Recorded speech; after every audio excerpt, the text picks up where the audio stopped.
Hi, Dan here, and today I'm delighted on the sofa we've got Tim Webb. How you doing, Tim? I'm good, thanks, Dan. How are you doing? I'm not doing too bad at all. It's nice to be in the studio, away from all the noise and bustle of over the training suites. It is a lovely studio. It is, thank you. You've been with us now for around about a year? Yeah, almost exactly. Excellent. Can you tell everyone how you heard about Progressive? I heard about Progressive through our very good friend, Jackie Tomes. Oh, right. Her husband was my childhood friend growing up. I've known him since I was 6 months old, a wee baby. Oh, marvellous. And they approached us and sort of asked us if we'd be interested in getting into property, introduced us to Progressive, sent us on the Beginner's Property Secrets, and it went from there. Excellent. And so you came to the Beginner's Property Secrets, you were inspired to go on. I did. So did you go and join the masterclass? Yes, like straight away. Actually, it was interesting. Our host was the awesome Kevin Paneskis, property soldier. Yeah, big man about town. My brother and I, we remember driving home very excited, just thinking, that's for us. We'd had a bereavement in the family, come into a small amount of money, and that was when initially David Wigram and Jackie Tomes had sort of intervened and go, before you spend that money. Sounds like Jackie. Yeah. Have you considered property? And then after Beginner's Property Secrets, it was pretty clear that was what we needed to do. Excellent. So you did the masterclass, and I now believe you've been on the VIP program for around about 4 months. About that, yeah, approximately. I think we had our fourth one yesterday. Excellent. Yeah. And enjoying it. Fresh off the heels, full of inspiration. Brilliant. And property is quite new for you because obviously you have another career which we'd like to tap into. Do you just want to tell everybody what you actually do as a full-time straight part-time, as basically you don't work very hard job? No, okay, yes, it's not really a job, it's play, I think. Well, it is a job, but it's for the last 10 years I've been a professional actor, a musical theatre performer by trade. Brilliant. Yeah. And what sort of things have you been doing? I graduated 10 years ago from Guildford School of Acting. I got myself straight into the Peter Pan musical, and that was a Birmingham rep. Written by Stiles and Drew. Ended up moving to Germany and doing Disney's Tarzan for a year. Stayed out there another 2 years to do tours and other musicals, and then I came back here. I did the first UK tour of Wicked, the musical, about the other story of the Wizard of Oz. And then I did the Book of Mormon in the West End in London, and then finished it off doing my first ever lead role in a major musical, touring with a musical called All or Nothing. I got to play guitar, I really enjoyed that one. So you can play guitar as well? I can play guitar, yes. Man of all talents. Yeah, well, I'm a very passionate musician. I've always enjoyed music, rock and roll especially. Excellent. Not many people get that, but yeah. So was it always your childhood dream when you were at school that you were going to become an actor and be on the West End stage? No. Oh, okay. No, it wasn't. And it was one of those funny things where both of my parents were trained opera singers, hadn't broken into the industry, because in the 70s and 80s it's very difficult to get in without agents and without equity and the unions behind you. And they spent most of my childhood saying, don't do it, it's not worth it, it's no way to live. Yeah. And actually before I went to drama school, on the suggestion of a few people, I'd applied to the School of Oriental and African Studies in London to study Eastern music and its influence on Western culture. That was I was going to do. So Japanese, Chinese music, study the instruments, study where the music had come from, and I knew everything. I knew what I wanted to do, and then somebody just went, you've been in a lot of school shows, you've done a lot of this and a lot of amateur dramatics. You should probably think about acting instead. And I went, yeah, right, okay. And what age was that? That was end of secondary school, so 16, 17 when I actually sort of made the decision to not go down the academic route. And that's when you focused on, now I'm going to be an actor, now I'm going to be on the West End. Yeah, I think I was always in denial about it, really. Yeah. Because I always had it in my blood, and I think it was just a thing that I was destined to do now that I think about it. And I'm really glad I did, because I've got to see most of Europe and just travel around and enjoy myself, really. So it's been very enjoyable. Yeah, very brilliant, excellent. Yeah. So obviously we've probably got a few budding actors out there listening. What would you say to anybody out there that's maybe coming up to the end of secondary school, maybe thinks, I want to be an actor? What would you say to them? How would they go about it? Like anything, do your research. There's a lot of good drama schools out there. They will tell you that there are the best ones and the worst ones. What you want to make sure that you have is a drama school that will give you a good showcase and good exposure at the end of it, but also a very intensive 3-year program. You're gonna hate it for a year and a half. That's what you want to say. A year and a half's gap worth of 3 years, you're just gonna be exhausted because it's not like university. Yeah. I remember when I was at drama school, I came home at the end of the first year and all my friends and I, we went to the pub and they were like, oh God, so I'm doing history. I've got like 8 hours of lectures a week. And my friend was just like, you think you got it, but it was like the Monty Python sketch. You know, you should be Sherlock, but it was like, it was a bit like a Monty Python sketch. And then the next guy goes, oh, I'm doing maths. I've got 20 hours of lectures a week. How many have you got, Tim? I'm like, I'm doing 40 hours a week. I'm dancing, acting, singing every day. It hurts. Right now, the reason why I'm not talking is just pain everywhere.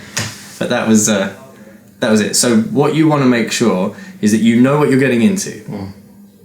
It's a tough slog for 3 years, but it is so worth it because it's an active vocation. It's a job that keeps you on your toes mentally and physically. And I think anybody going into it, look for the right drama school, look for the right area. Don't be discouraged by people who say that acting is not a real job, because the one thing that we get a lot as actors is the phrase, that's not a real job, or yeah, but what are you going to do for real work? Yeah. And I don't think a lot of people understand that when you get out and if you really grind hard and you want to climb the ladder, because I started right at the bottom. Well, the first job I did and the first few jobs I did after that, I spent an entire year taking every single job I got, because I'm not designed to be the leading male. I'm not designed to be your heroic hero who stands in front and sings the big songs and gets the girl. That's just not the way it works. You know, you will be cast how you look because there are so many actors out there. So don't be discouraged just because somebody tells you you're not going to make it. That's not their decision, it's yours. So do it, enjoy it, and it's not going to be a wasted 3 years. Yeah, so follow the dream. Absolutely, follow the dream. There's, you know, I hate to say life's too short. I always think that people say, if you say life's too short, then you just haven't lived it right. So live it right and do it right, because if you go and don't do 3 years at drama school, you'll never know, and then you'll regret it and kick yourself. And don't do that. That was really panto. That would be more there. So obviously at drama school, I can't believe you actually made me do that. Well, there you go. Somehow inherently I knew somehow I knew it was going to happen today. Actually, Dan. So in drama school, yes, is that when you decided it's going to be West End? You weren't going to go into films, or you weren't going to go into soaps or anything like that? No, I never decided at any point what I wanted to do. Okay. I rode my luck. I made my own luck and then I rode it. And I mean, it started off by the fact that I went to Guildford School of Acting, did the musical theatre course. So my showcase at the end of 3 years was going to expose me to agents looking to put people into the musical theatre industry. But I was doing casting for adverts, for plays. I got quite far at one point with the Royal Shakespeare Company, almost ended up doing a season with them. Made it to the final auditions. By the way, whenever you hear somebody say, I made it to the finals for something, it probably means you didn't get that close, but it's something we say to make ourselves feel better. Sorry, actor guys, I know I'm just giving away trade secrets here. Oh, broke the fourth wall. There you go. Yeah. Yeah, okay. I mean, obviously you enjoy what you do, and you're still doing it now. Yes. And you're running your property business on the side. Mm-hmm. So is this something you're thinking, well, you know, you never know how long acting's going to last, so maybe I should have something in the background? Is that your idea behind property? It is my idea behind property, yes. Everybody's different. There are other guys I know from other parts of my life that I've worked and performed with who are entrepreneurs in other levels, in other areas, on other levels as well, on other scales. Some of them just go gangbusters and decide to go all out with it. For me, after doing the Book of Mormon in London, I'm a huge South Park fan, by the way. I know, very irreverent, but anyway, I love it. I've always loved it, and to get into that show for me was almost like an unfortunate pinnacle. Yeah. Because after doing it, I never wanted to do anything else. I thought I've actually done everything I needed to do, and then I got my first lead role, went out on tour for 8 months, and that was the icing on the cake. So then I thought to myself, what have I been doing the last 10 years? How can I improve myself? And I realised that what I'd done, even though I'd got great jobs, is I'd just climbed a ladder like anybody would. If you went to work in a bank, you'd expect to be promoted every year, right? Or something like that. And I'd just been getting promoted from one role to another. And I felt like I'd done it right. But what I really wanted was to be able to stop taking jobs because I was poor. Yeah. At no point in the 10 years that I'd been performing was I financially secure. Property was a promise, if not, one that promises if you put in the work, you will have an investment in your future. And that means to me that I can start taking roles I want, not that I need. Yeah.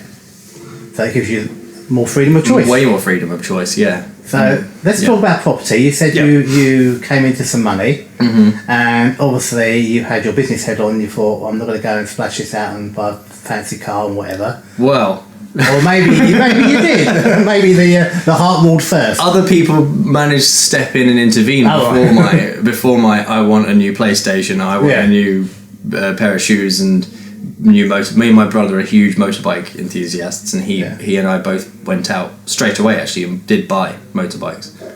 They're beautiful. They're so good. They're so nice. But anyway, we needed that didn't leave us with a great deal. Yeah. So we knew we wanted to buy our own property, which we ended up doing wonderfully, amazingly. We got a good mortgage and ended up buying our own property and then we started looking for investment. Excellent. And like you say, you came along, you did the masterclass, you did VIP, and you live in London and you invest in Liverpool. That's quite a journey. It is quite a journey. So how come you decided to invest in Liverpool? Well, in Liverpool actually was an offshoot of an acting job that I was doing. I was in pantomime last Christmas on the Wirral in Birkenhead. And while I was there, I just started venturing out into Liverpool during the days because I'd done masterclass, and me and my brother said, well, you're going to be in Liverpool, why not have a look around, because we didn't have the money or what we thought the funds to invest in London. The yields weren't high enough, and we were told to look out for good yields, good returns, and if investors from London want to invest in us, we need to be able to promise them a good return. So I started looking around Liverpool.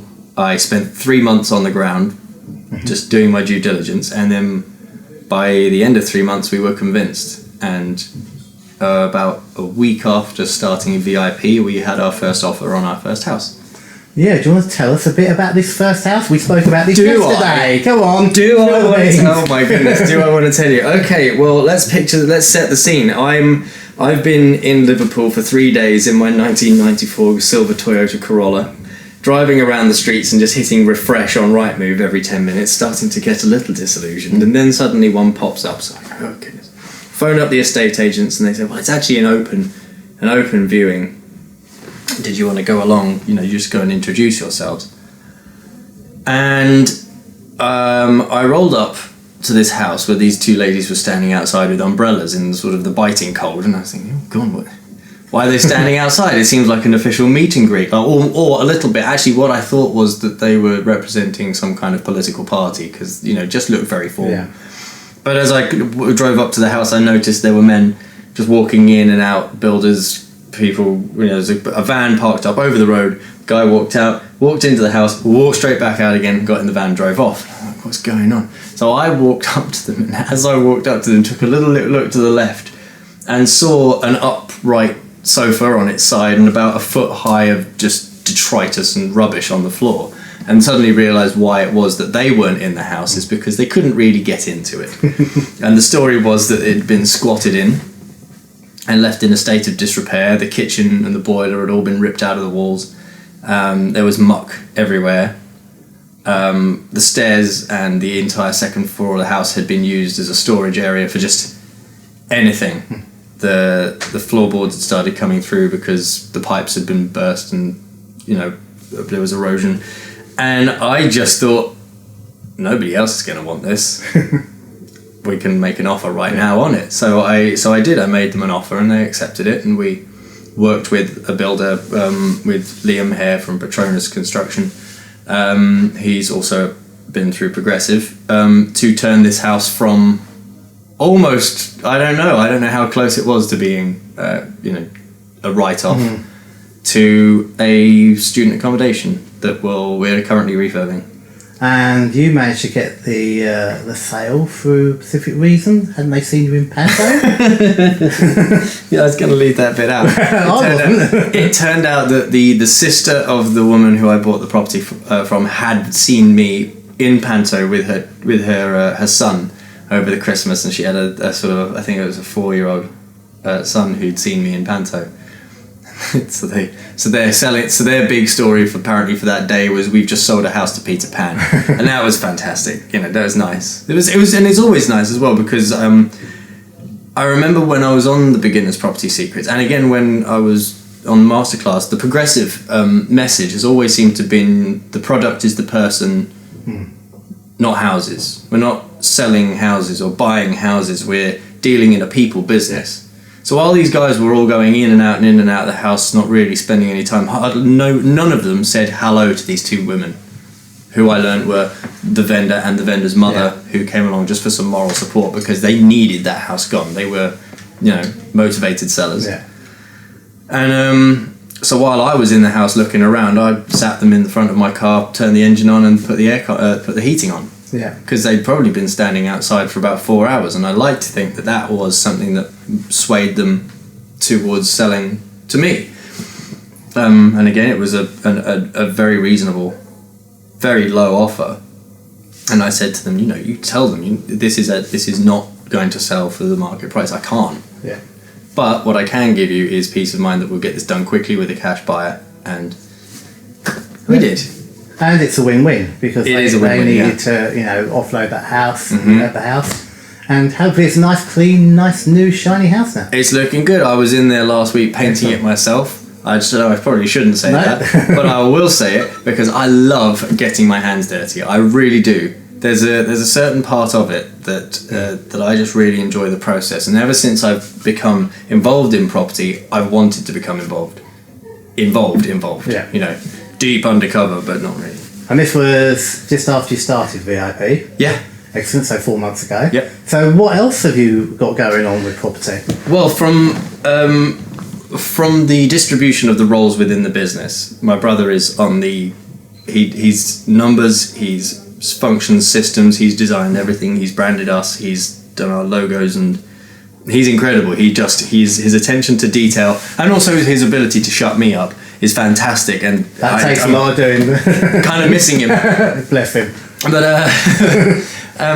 my job has been from day one really to talk, to network, to meet people, to try and fund the investment, and try and just keep the business ticking over on the face. And that was in the 3 months that I was on the ground in Liverpool. I went to Blackpool, Manchester, Warrington, St Helens, all the places around doing networking events.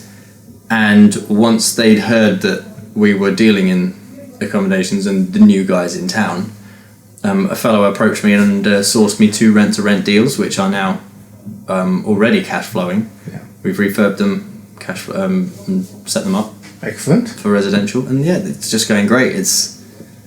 We're entertaining everything, but knowing when to say no and walking away from the deals we can't do, and trying to follow that progressive model as strictly as possible, because I know there are people, especially like Simon Church, who was on before. He was saying he actually had a back catalogue, didn't he? He had a prior experience with property, and it was his father who introduced him, if I'm not mistaken. And to have never thought before about how to invest, that's one of the things about becoming a property investor that we've had to pay the closest attention to, which is, remember, the system you have been taught is only taught to you because it has worked before. Yeah, that's it.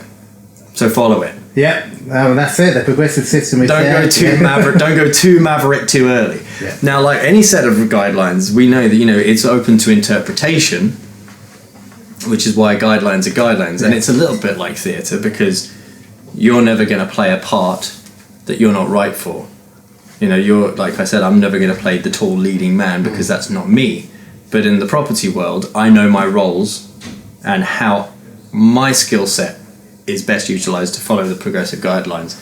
So that's our property journey so far. Yeah, and I know there's some more coming. Yeah. I think we spoke about that yesterday, where you got some more on the horizon. Yeah, now it turns out that because we followed the goldmine area search to the letter, we've identified the area that we want to create new student accommodations in. We can turn 2-bedroom houses into 3-bedroom student accommodations easily, but it's also an area where there just appear to be a lot of properties coming on the market.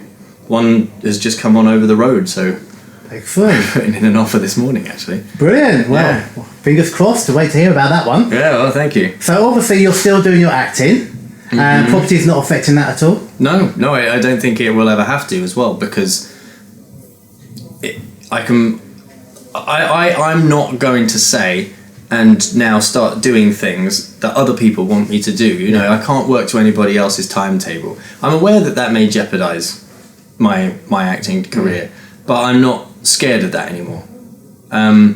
It's not because the passion is gone. It's not because I feel like I'm wasting time. It's because I literally feel as though I did everything I wanted to do.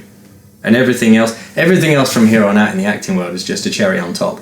And the best thing about pantomime at Christmas, and like I'm going to do again this Christmas, is that I get to do a job I know when I turn up there, I want to be there. Because you know the phrase, absence makes the heart grow fonder. That's how I feel about acting now. I've spent 10 years doing the same show 8 times a week, every week of the year.